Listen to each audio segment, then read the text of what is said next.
ഉമ്മ മെൻസ്ട്രേഷനും പീരിയഡ്സ് ഒക്കെ പറഞ്ഞു. ഈ മെനോപോസ് എന്തുവാ?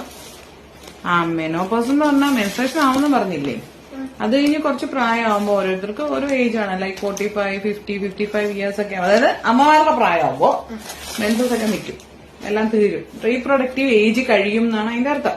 ഓരോരുത്തർക്ക് ഓരോ ജനറ്റിക്കലി ഡിഫറെന്റ് ആയിരിക്കും കേട്ടോ.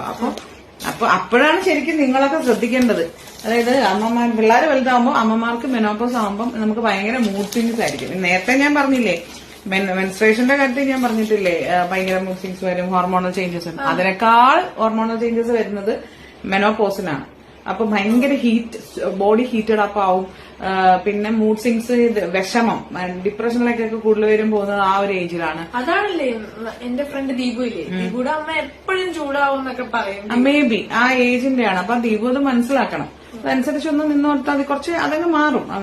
വളരെ റയർ കേസസിലൊക്കെ ഡോക്ടേഴ്സിനെയൊക്കെ കാണേണ്ടി വരും. പക്ഷെ മെനോപോസ് വരുമ്പോ എല്ലാവർക്കും കുറച്ച് ഒരു വ്യത്യാസം വരും. ബോഡിയില് ലേഡീസിന്, ബോഡിയില് അമ്മമാർക്കൊക്കെ ബോഡിയിൽ ഉണ്ടാവുന്ന കുറെ ഹോർമോണൽ ചേഞ്ചസ് കാരണം അവരുടെ മൂഡ് സ്വിങ്സും അവരുടെ ബിഹേവിയർ പാറ്റേണിലൊക്കെ ഡിഫറൻസ് വരും.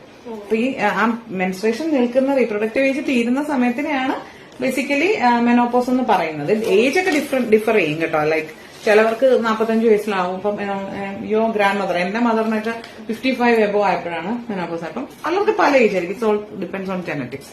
അപ്പൊ അതാണ് മെനോപോസ്. ഇതൊക്കെ അറിഞ്ഞിരിക്കണം. ബോയ്സ് മോൻ ചോദിച്ചത് നന്നായി, എന്താ അതിലുണ്ടായിരുന്നു ബുക്കിനകത്തുണ്ടായിരുന്നു. അപ്പൊ അറിയാത്തതുകൊണ്ട് ഇതൊക്കെ പലർക്കും അറിയില്ല, പ്രത്യേകിച്ച് ആമ്പിള്ളേർക്ക്. ബോയ്സിന് അറിയില്ല അവരുടെ അമ്മമാര് മെനോപോസ് ആകാൻ പോവാണ്. അതിന്റെയാണ് ഇങ്ങനത്തെ ഒരു പ്രശ്നം.